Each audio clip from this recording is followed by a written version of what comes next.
Okay, we're all set online. Okay, I'd like to call the meeting to order. Would you please call the roll? Mr. Fike? Here? Mr. Peugeot? Here. Mr. Matthews? Here. Dr. Siemens is rolling in right now. And Mr. Delma Just made it, huh? not here today. Stay here. Here. Okay, we have a quorum. Let's see, we have the minutes from the February 17th meeting. Everybody had a chance to read through them, and if so, if there's a motion to approve. Motion. Second. We have a motion, a second. Any questions? Hearing none, all those in favor say aye. Aye. Opposed? That passes. This is an adjudication hearing, so anyone who is going to be giving testimony, if you'd raise your right hand, repeat after me. I solemnly swear to tell the truth, the whole truth, and nothing but the truth, so help you God. Say your name. You were sworn in. Okay, the first item is an adjudication hearing for 2001 Cleveland Road. It's an area variance for a freestanding sign. We have staff's comments. Is there anything additional you put in there, please? Yes, Mr. Chairman, I do have a short presentation for us tonight on 2001 Cleveland Road. The applicant is Cedar Point Park LLC, and as you mentioned, they would like to construct a monument sign. There's two different items that are in one application tonight because it's the same item and the same location. So to save some time, we put it into one application for the applicant. So these two are to build a sign within the 15-foot minimum setback from the front parcel line, and also to build two freestanding signs within 200 feet of each other. The site itself, it's zoned roadside business. The surrounding zoning to the north is residential multifamily. To the east is roadside business and commercial recreation. To the south is roadside business, and to the west is commercial recreation. It's surrounded by other businesses, and also part of this business, Castaway Bay, their extended part of the park is surrounding this parcel here. And they intend to keep using it as a resort, but they plan to revamp Castaway Bay, and this is part of their signage application as a whole that they had separately applied for the variance. The applicant is proposing to install a small monument sign on the corner of Cleveland Road and Harbor Parkway. The sign will be double-sided and internally illuminated. The installation will double as a photo opportunity for guests and also as an attraction point to let them know that they're at the resort itself. The sign will be 7 foot 7 inches tall and roughly 17 feet 4 inches wide. The additional coral elements to the sign will be as tall as 10 foot 4 inches, and the additional width will be roughly 24 feet 9 inches total with the coral attached to it. So you see this image here, it does add some width to it. The sign is now out of the right-of-way and is being placed in what is currently the parking lot. The proposed location is set back 5 feet from the right-of-way within the required front yard, a 15 feet setback, and it is 90 feet from what is an existing freestanding sign. If you look at the top left image and also, I guess, the bottom right image, there is a freestanding Castaway Bay sign that's already in place. The first proposal they had sent us was in the right-of-way, but since has been moved out, signs are not permitted in the public right-of-way without a permanent encroachment agreement with our Public Works Department. The applicant has worked with the planning staff and a Public Works Department to remove it out of the right-of-way, so we do appreciate that and applaud them for going the extra mile to help us on that. So based on what planning staff has said, they are going for a 10-foot allowance into the 15-foot minimum setback for the front yard area, and they're also looking for a 90-foot relief below the 250 feet sign separation requirement. So based on that, staff is happy the applicant has moved the sign out of the public right-of-way. Staff also feels the sign will not bring a negative impact to the surrounding properties at 2001 Cleveland Road. So staff supports granting the variance with the following conditions, and that's that the applicant receives all permits through the building, engineering, planning departments, and any other applicable agency. Is there anything else? That would be it. Thank you. Okay, is there anyone in the audience who wishes to speak in favor of this request? If so, please come to the podium, state your name, your address.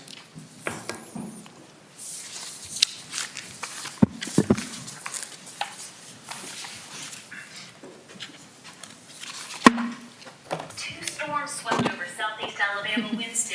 You want to go first? I just want to give a weather update. Ryan Brady, 1721 Hancock Street, in Sandusky, Ohio. So I am in favor of the project. I just figured Alex did a nice job with kind of the nuts and bolts of it. But yeah, in terms of, so we're asking for 2 variances, an area variance and then a setback variance.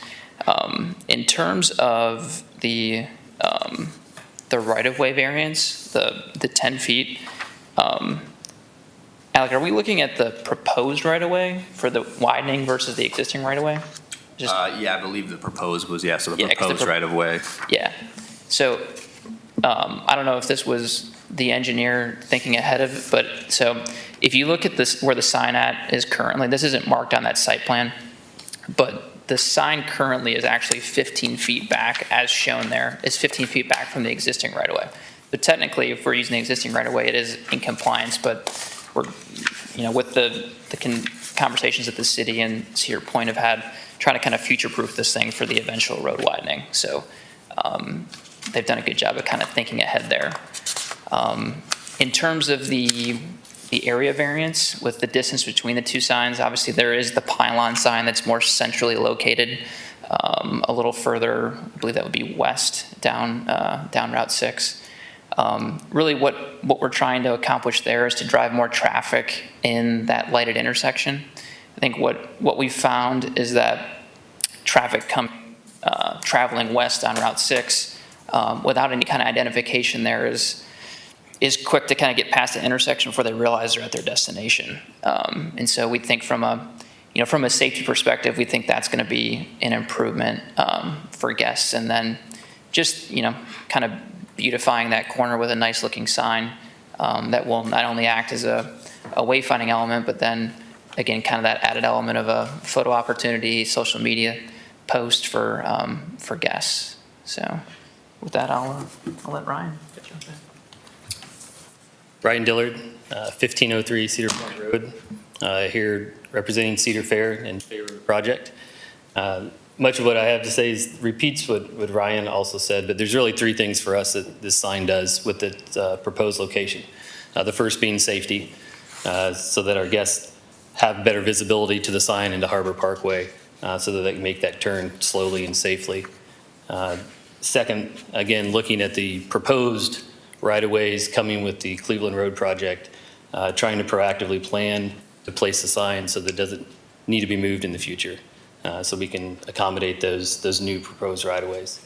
And third, as part of the redevelopment and investment in the property, it gives an experience besides just a sign for our guests. There's a photo opportunity, allows them to take a memory home with them, and placing it where we're proposing does so in a safe manner in the parking lot as well.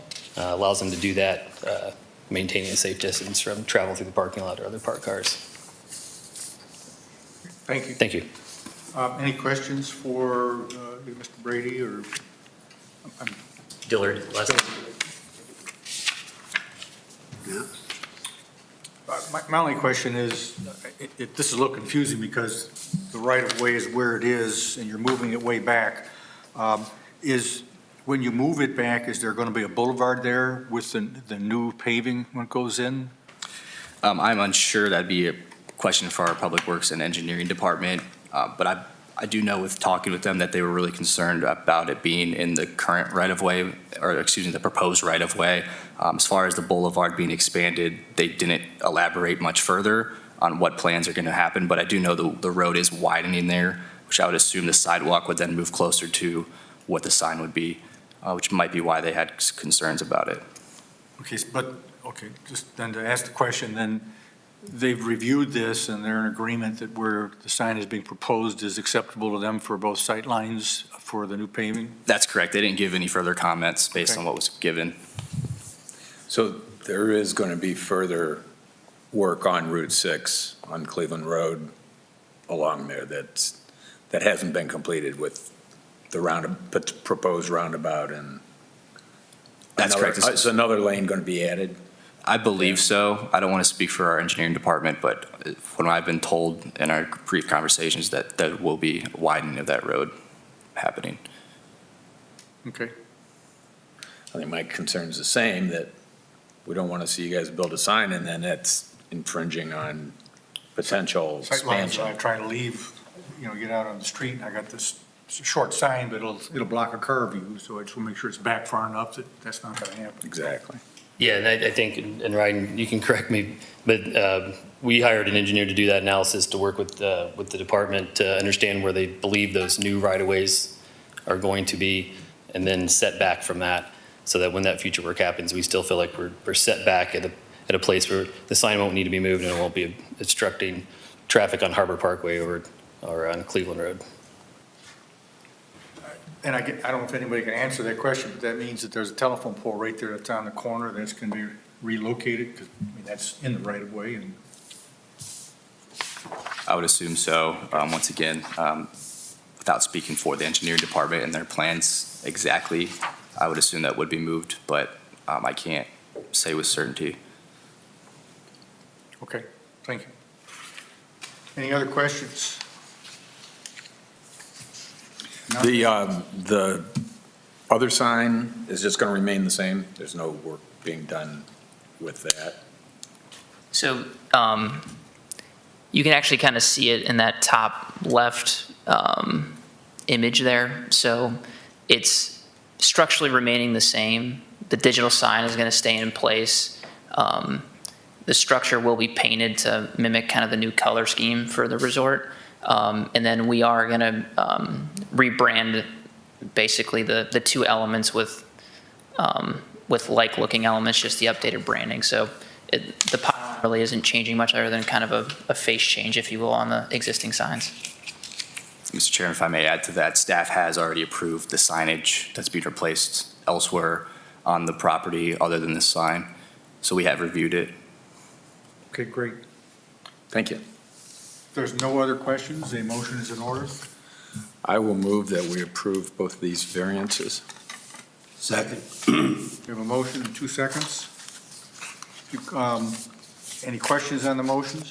If not, if you call the roll. Mr. Pike? Yes. Mr. Peugeot? Yes. Mr. Matthews? Yes. Dr. Siemens? Yes.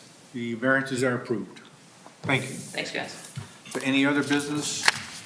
That is it. We do have 2 applications for next month's meeting currently, and possibly a third coming in tomorrow, just because they were unaware, so I'm giving them a little leeway. But so we should have a minimum of 2, possibly 3 for next meeting. Okay, and there's a motion to adjourn is in order. Motion. Second. We have a motion and a second. All those in favor say aye. Aye. Opposed? We are adjourned. Thank you. That was a quick one today. So it's